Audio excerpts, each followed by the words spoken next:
ఓం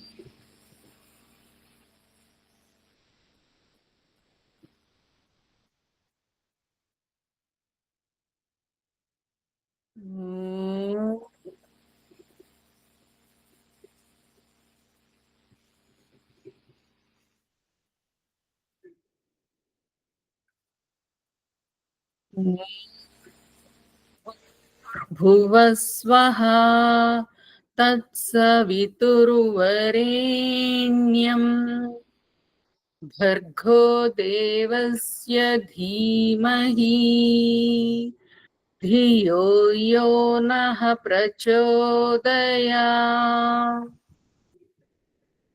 ఓం असतो मा सद्गमय तमसो मा ज्योतिर्गमय मृत्योर्मा अमृतंगमय. ओम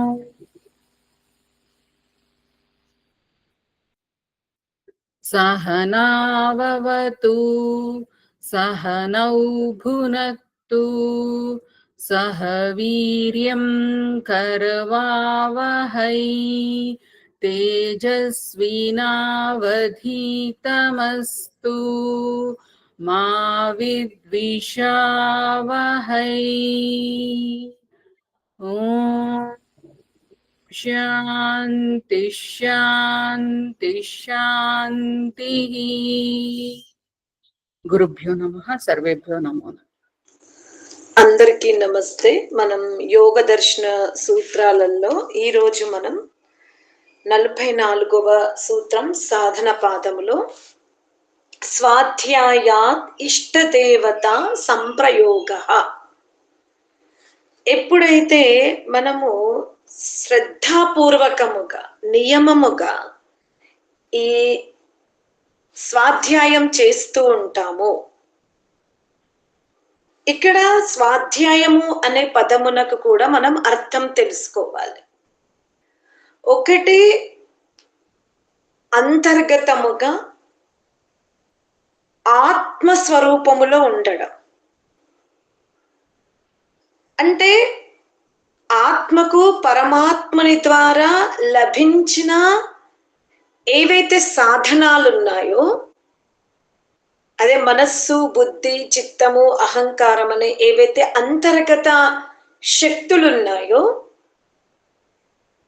వాటిని పరిశీలించుకుంటూ ఉండడము కూడా స్వాధ్యాయమే.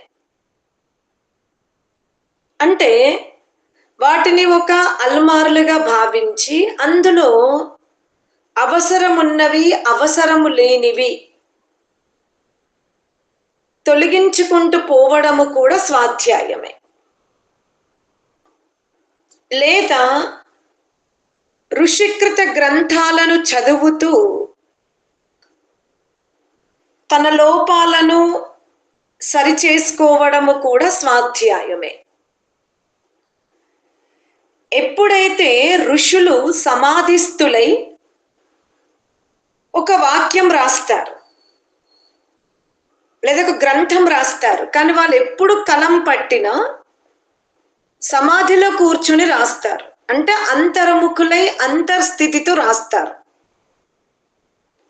అటువంటి గ్రంథాలని కాలాంతరములో మనం చదువుతూ ఉంటే, ఆ చదువుతూ ఉన్నప్పుడు ఆ విద్వాంసుడు ఎంత లీనమై ఏ స్థితిని పొందాడో ఆ స్థితి యొక్క అనుభూతి మనకు కూడా వస్తుంది. అది గుర్తుపెట్టుకోండి.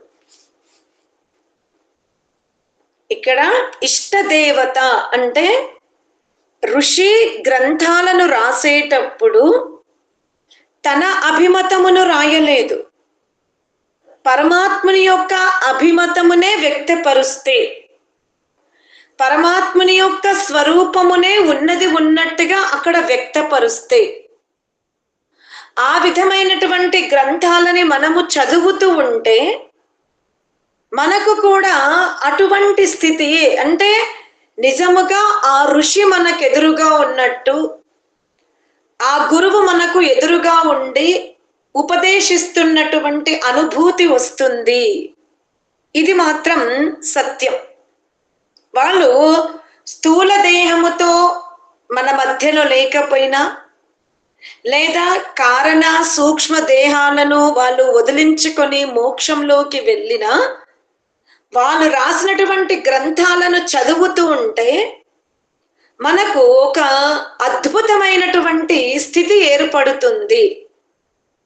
ఇంకా సందేహం ఉండదు. అక్కడ ఆ అభిప్రాయాన్ని ఋషి ఆ విధంగా ఎందుకు చెప్పాడు, అది మన స్వాధ్యాయ సామర్థ్యాన్ని బట్టి ఉంటుంది.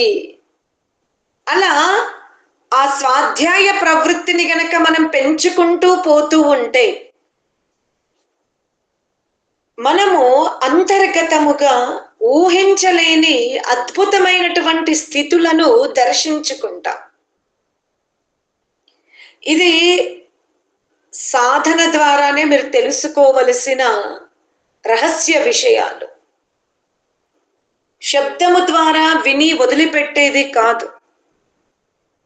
ఎవ్వరు కూడా సాధనములో అంటే సాధన చేస్తున్నప్పుడు అంతర్గత శక్తుల్లో కలుగుతున్న అనుభూతిని కలం పట్టి రాయలేరు. అంతటి అద్భుతమైన స్థితి ఉంది. అది స్వాధ్యాయము ద్వారా మీరు ఇష్ట దేవత యొక్క దర్శనం చేసుకుంటారు అని ఋషి చెప్తున్నాడు. అలాగే రెండవ సూత్రం, సమాధి సిద్ధి ఈశ్వర ప్రణిధానాత్.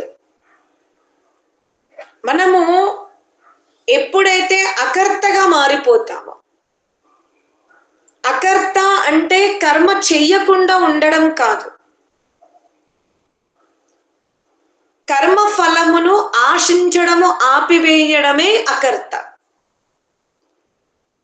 నిజంగా పరమాత్ముడు నిత్యము ఈ సృష్టిలోనే ఉంటాడు, ప్రాణుల యందే ఉంటాడు. మనం ఇప్పుడు ఒక దేహాన్ని దహింపజేసేటప్పుడు అందులో నుంచి ఆత్మ వెళ్ళిపోతుంది.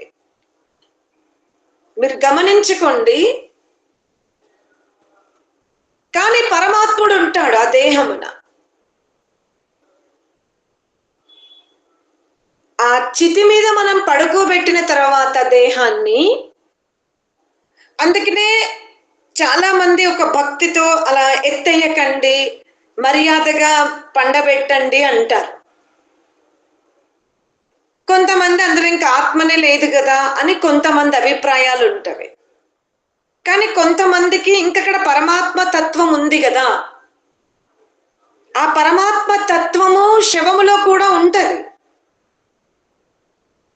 మనం అదే ఈ శరీరములో ఈ సోల్ ఉన్నప్పుడు కొంచెం వేడి తగిలిన అబ్బా అంటాం మనం. అంటే ఆ వేడి బాధను మనం వ్యక్తపరుస్తాం వాక్యము ద్వారా. ఇంకొంచెం ఎక్కుంటే చేష్టల ద్వారా వ్యక్తపరుస్తాం. మరి పరమాత్ముడు శవములో ఉన్నాడు. మరి శవాన్ని అన్ని కట్టెల మధ్యలో, కాష్టముల మధ్యలో, అంత ఉష్ణత్వములో మరి ఆ దేహము దహింపబడుతుంది కదా. మరి దహింపబడుతున్నప్పుడు అక్కడ చలనం ఎందుకు లేదు అని కూడా ఒక వితండవాదం ఉంటది. కానీ మనం అక్కడ గమనించుకోవాలి, పరమాత్ముడు దేహాదుల యొక్క వ్యవహారము ఎన్నడూ చెయ్యలేదు. ఇప్పుడు అక్కడ శ్మశాన వాటికలో చెయ్యడానికి పరమాత్ముడు దేహాదుల యందు ఉన్నప్పటికీ కూడా దేహాదుల సుఖమును పరమాత్ముడు అనుభవించనప్పుడు దేహాదుల యొక్క దుఃఖమును కూడా పరమాత్ముడు అనుభవించడు. అది మనం తెలుసుకోవాలి. పరమాత్ముడు సర్వవ్యాపకుడు, అనువనువున ఉంటాడు, అంతటా వ్యాపించి ఉన్నాడు. ప్రతి జీవుడు ధరించిన శరీరాదుల యందు ఉన్నాడు. జీవుడు వదిలిపెట్టిన మృత దేహాదుల యందు కూడా ఉన్నాడు పరమాత్ముడు. కానీ యవ్వనములో ఉన్నప్పుడు జీవుడు ఆ శరీరము ద్వారా ఏ సుఖాలను, ఏ అహంకారముతో తన ఉనికిని చాటి చెప్పుకున్నాడో అప్పుడు పరమాత్ముడు చలించలేదు. అటులనే దేహము జీర్ణమైనప్పుడు, వ్యాధితో ఉన్నప్పుడు జీవుడు ఏదైతే ఆహాకారం చేస్తాడో ఆ దుఃఖమును కూడా పరమాత్ముడు స్వీకరించడు. అటులనే స్థూల దేహాన్ని జీవుడు వదిలిపెట్టినప్పుడు ఆ దేహాన్ని మనం భస్మం చేసిన పరమాత్ముడు ఆ ఉష్ణత్వమును స్వీకరించడు. అది గుర్తుపెట్టుకోండి. మనము కూడా సమాధి అంటే లోతుగా మనం తెలుసుకునే ప్రయత్నం చెయ్యం. ఈ శరీరములోనే ఉంటూ, వర్తమానములోనే ఉంటూ ఆ శరీర స్థితిని అనుభవించకుండా ఉండగలిగే స్థితియే సమాధి. అందుకనే సమాధిలో గిల్లిన, కొట్టిన, పాము వాలిన ఆ అనుభూతులు ఉండవి కదా అని రకరకాలుగా ప్రశ్నలు ఉంటవి. అంటే మనము కూడా నిరంతరము మనస్సు, బుద్ధి, చిత్తము సమస్త సాధనాల ద్వారా దేహాదుల యందు శుభ అశుభ మిశ్రిత జీవన విధానం కొనసాగించుకుంటూ ఉంటున్నాం 24 గంటలు. చివరికి మాసములు, అయనములు, సంవత్సరాలు, తుది శ్వాస వరకు ఈ దేహములో మనం నిరంతరము క్రతువు చేస్తూనే ఉంటాం. ఏదో ఒకటి శుభమా అశుభమా. కానీ జీవ సామర్థ్యము తెలియాలి అంటే ఈ జీవుడు దేహాది యందు జరుగుతున్న శుభ అశుభ ఇంద్రియ సాధనాలకు అతీతముగా ఈ దేహమున కూర్చోగలగాలి. అందుకనే ఋషులు ఏం చేశారు అంటే, ఎక్కడ కూర్చోవాలి మరి, కూర్చోమని అయితే తెలుసుకున్నారు. అధితిష్ఠతో ఈ దేహమున కూర్చోవాలి. ఎక్కడ కూర్చోవాలి? ఇంద్రియాలకు అతీతమైనటువంటి వ్యాపకము లేని, ప్రవృత్తి లేని స్థితికి జీవుడు వెళ్ళి కూర్చోవాలి. అంటే ఋషులు అది కూడా మళ్ళీ పరిశోధన చేశారు. ఏంటి, నాభి నుండి క్రింది భాగములో కూర్చుందామా అంటే అక్కడ మలమూత్ర విసర్జన, అపాన వాయువు ఇవి నిరంతరం ఆ ప్రక్రియతో కూడుకున్న భాగం అది. కావున అది కూడా స్థితి కాదు, సమాధికి అనుకూలమైన స్థానము కాదు దేహం. తర్వాత అన్వేషణ చేసి ఏం తెలుసుకున్నారు? నాభి నుండి కంఠ భాగం వరకు తీసుకున్నారు. అరే ఇక్కడ కూడా లాలాజలం యొక్క ఉత్పత్తి, శబ్ద ఉత్పత్తి, రక్త ప్రసారణ, ఆరోహణ అవరోహణ క్రియ జరుగుతుంది. అలా జరిగినప్పుడే ఈ శరీరం స్వస్థముగా ఆరోగ్యంగా ఉంటది. ఇందులో ఏది ఆగినా, ఒక్క సెకండ్ ఆగిపోయినా శరీరము వ్యాధిగ్రస్తం అవుతుంది. అందుకనే వాళ్ళు పరిశోధన చేసి నాభి భాగము నుండి కంఠ భాగము కూడా సరిపోదు, అది కూడా సరి అయినది కాదు అని తెలుసుకున్నారు. తెలుసుకున్న తర్వాత మళ్ళీ ఏం చేశారు? కంఠ భాగము నుండి మస్తిష్క భాగం వరకు తీసుకున్నారు. సమస్త ఇంద్రియాల యందు పరిశోధన చేశారు. ఏ ఇంద్రియము దగ్గర మనం దీర్ఘకాల సమాధి చెయ్యొచ్చు అంటే సఫలత లభించలేదు ఋషులకి. ఈ ఇంద్రియ గోళాలన్నీ కూడా విషయ వాసన వైపు గుర్రాల్లాగా పరిగెత్తుతూ ఉన్నవి. అలా చేసినప్పుడు కూడా ఆత్మకు తన సామర్థ్యం తెలుసుకునే అవకాశం ఉండదు. అప్పుడు ఆ మస్తిష్క భాగానికి అతీతమైన భాగములో కూర్చుని ఇక్కడ జీవుడు చాలా సౌకర్యముగా దీర్ఘకాలముగా ఎవ్వరి సహాయము లేకుండా ఒంటరిగా కూర్చోగలుగుతాడు అని ఈ దేహము యొక్క శరీర నిర్మాణాన్ని పరిశీలించి ఆ స్థానాన్ని చెప్పినటువంటి ఒక విజ్ఞాన శాస్త్రంతో కూడుకున్నది ఈ గుహ. ఈనాడు మనం ఒక టెక్నాలజీని తెలుసుకోవాలి అన్నా, లేదా మీరు చాలా ఇష్టపడుతున్న ఒక సినిమా రిలీజ్ కావాలన్నా, దాని వెనుక కొన్ని సంవత్సరాలు అందరూ కూడా ప్రయత్నం చేస్తూ ఉంటారు. నృత్యం చేయించే వాళ్ళు, డైరెక్టర్స్ కానివ్వండి, వర్డ్స్ రాసేవాళ్ళు, డిజైన్ చేసేవాళ్ళు, ఇలా ఎంతో మంది కొన్ని సంవత్సరాలు దాని వెనుక ప్రయత్నం చేసిన తర్వాత అప్పుడు సినిమా మార్కెట్లో కోసం దాన్ని మనం ఎంజాయ్ చేస్తూ ఉంటాం.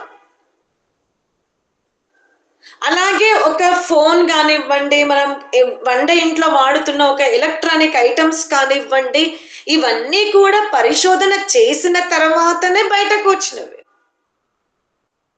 అలా బయటకు వచ్చినప్పుడు మనకు ఉపయోగించుకోవడం చాలా ఈజీగా అవుతుంది. అటులనే మస్తిష్క భాగం యొక్క స్థితి ఋషులు నిత్యము అన్వేషణ చేశారు. శరీరములో జీవుడు ఎక్కడ కూర్చుంటే లాభాన్ని పొందుతాడు, అందులో ప్రకృతి లాభం ఉండకూడదు, ఆత్మ లాభమే ఉండాలి. మరి ఆత్మ లాభము కావాలి అంటే ప్రకృతి యొక్క సహాయం ఉండకూడదు. ఉదాహరణకి మనం లోకంలో చూస్తాం, అత్త కోడళ్ళే కానివ్వండి, తండ్రి కొడుకులే కానివ్వండి, గురు శిష్యులే కానివ్వండి, రాజు ప్రజలు, లేదా ఇద్దరు కలిసి వ్యాపారం చేసినా నా హెల్ప్ లేని నువ్వు ఎలా చెయ్యగలిగావు అనేది ఒక భావన ఉంటది మనుషుల మధ్యలో. మరి ఈ జీవుడు ప్రకృతి పరమైన సాధనాలను తీసుకొని ఆత్మస్వరూపాన్ని పెంచుకోవడానికి ఇంద్రియాలు ఒప్పుకోవు, మేము నీకు సహకరించాము అంటవి. నువ్వు మా సహాయం వలనే అంత గొప్పవాడి అయ్యావని ఈ దేహాది ఇంద్రియాలు ఆత్మతో యుద్ధం చేసే అవకాశం ఉంది. నీకు గొప్పతనం ఎక్కడుంది? అక్కడ మేమంతా సహకరించాం. ఎలా లోక్యములో మనమంతా ఎవరినైనా బాగుపడమని చెప్తాము, సహాయం చేస్తాము, మంచి భావనతోనే చేస్తాం. కానీ వాళ్ళు బాగుపడ్డాక మనని మర్చిపోతే మనం పదే పదే జ్ఞప్తిలోకి తీసుకొస్తాం, వాళ్ళు మా వల్లనే బాగుపడినరు, మా వల్లనే పైకి వచ్చారు అని. మరి అలాగే జీవుడు కూడా ఆ స్థితికి వెళ్ళేటప్పుడు ఈ ఇంద్రియాల ఈ దేహేంద్రియాలనే ఉపయోగించుకొని అంత గొప్ప స్థితికి వెళ్తే ఈ ఇంద్రియాలు కూడా ఆత్మతో యుద్ధం చేస్తవి. నీ గొప్పతనం ఎక్కడుంది? అక్కడ మాదే కదా గొప్పతనము అని. అందుకనే ఋషులు దేహేంద్రియ సాధనాలు లేని స్థానాన్ని తీసుకున్నారు. అక్కడికి మనస్సు, బుద్ధి, చిత్తము, అహంకారము కూడా ప్రవేశించని చోటు ఏదైనా ఉందా అని నిరంతర ప్రయోగము తర్వాత తెలిసింది. సమాధి మస్తిష్క భాగమున ఇలా ఉండాలి. మరి జీవుడు ఎప్పుడు నిరంతరము శరీరములో ఉంటాడు అన్నప్పుడు ఏ నాడి అంటే ఇప్పుడు మనం ఎలా ఒక యాత్రకు వెళ్ళాలి అంటే దట్టమైన మార్గాలని, కొండలు దాటి, కూనలు దాటి, పర్వతాలు దాటి ఎలా ముందుకు వెళ్తారు. ఇప్పుడు సామాన్యంగా మనం చార్ధామ్ యాత్ర అంటాము, కైలాసగిరి అంటారు. ఇప్పుడంటే ఏరోప్లేన్స్ వచ్చినవి, వేగవంతమైన కార్లు వచ్చినవి, గుర్రాలు. మరి ఒకప్పుడు కాలినడకతో వెళ్ళేవాళ్ళు. అంటే ఆ స్థితికి చేరుకోవాలి అంటే ఒకప్పుడు మార్గములు చాలా కష్టముగా ఉండే, కొన్ని సంవత్సరాలు పట్టేది కైలాసగిరిలోకి ప్రవేశించాలి అంటే. వాళ్ళ ఆ గిరిలోకి ప్రవేశించడానికి ఆ సంవత్సరాలలో ఓం నమ శివాయ, ఓం నమ శివాయ అని శుద్ధ ఆహారము తీసుకుని శుద్ధ చైతన్య స్వరూపముతో కొన్ని సంవత్సరాలు ఆ యాత్ర కొనసాగించేవాళ్ళు.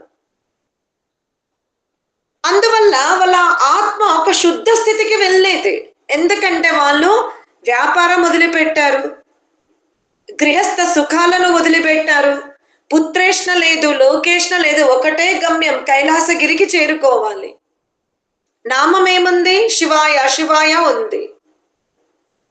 ఎక్కడైనా సత్రములో ఎక్కడైనా దారిన ఎవరైనా అన్నదానం చేస్తే తిన్నారు, వెళ్ళిపోయారు.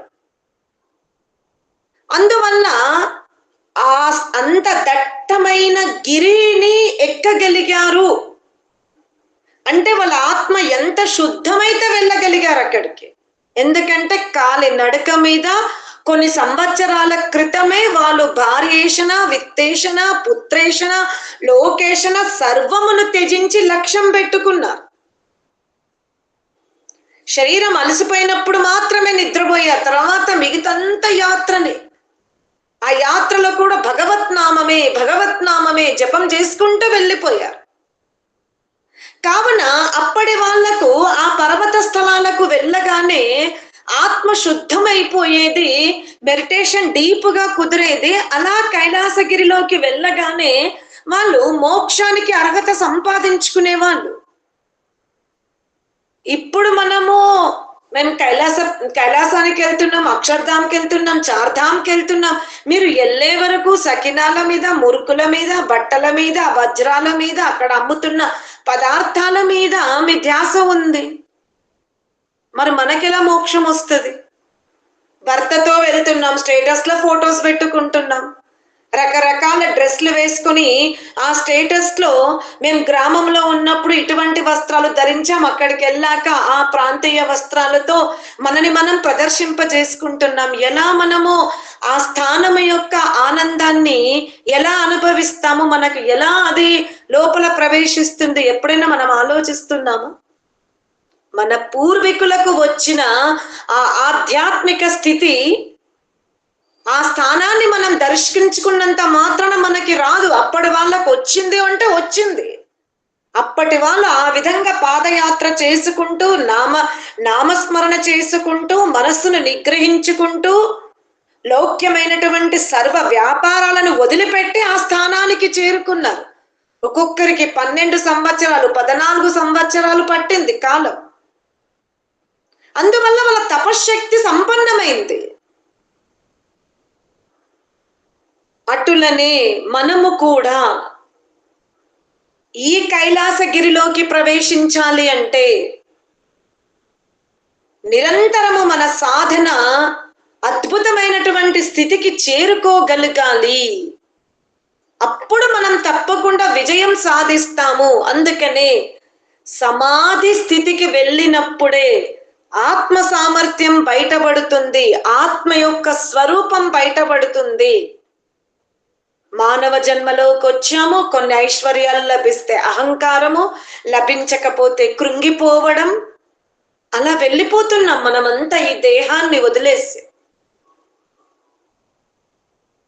ఆ ఋషుల యొక్క పరమ తపస్సే ఇప్పటి వరకు మనం అందుకోగలిగాము. అందుకనే ఇది వినడము కాదు, అంతర్గతముగా యాత్రని కొనసాగించుకుంటూ మనమందరము కూడా ఆ పరమాత్మని సమాధిలో పొందగలగాలి, ఆత్మను పొందగలగాలి.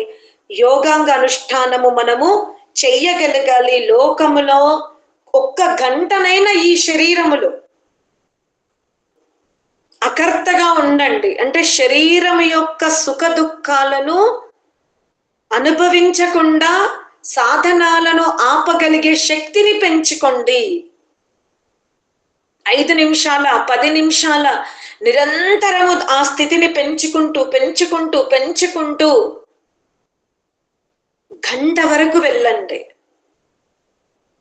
ఏ మాత్రం మనస్సుని కాని, చిత్తమును కాని, అహంకారమును కాని ఏ సాధనని ఉపయోగించుకోకుండా ఆత్మ తన స్వరూపములో ఉండగలగాలి. మరి అప్పటి వరకు ఈ వ్యాపారంలో ఉన్న ఆత్మని మనము నెమ్మదిగా శ్వాసతో, ఓంకారముతో, మన మనోభావనతో మన అభిలాషతో ఆత్మని ఊర్ధ్వం వైపు పుష్ చేయాలి. శ్వాసతో కానీ, శబ్దముతో కానీ, ప్రేరణతో కానీ, నిశ్శబ్ద స్థితితో కానీ, ఈ ప్రాణమయ కోశము నుండి, అపానమయ కోశము నుండి, మనోమయ కోశం నుండి, ఈ సర్వ రంధ్రాల నుండి, సర్వ స్థితుల నుండి మనం ఆత్మను నెమ్మదిగా ఊర్ధ్వం వైపు నడిపించగలిగే ప్రయత్నం చెయ్యాలి. అప్పుడు మనం చాలా లాభాన్ని పొందుతాము. ఆ 1 గంట అకర్తగా మనం ఉండగలిగితే తప్పకుండా మనకు అధిక లాభము జరుగుతుంది అని సూత్రకారుడు చెప్పే ప్రయత్నం చేశాడు. ఓం శాంతి శాంతి శాంతి.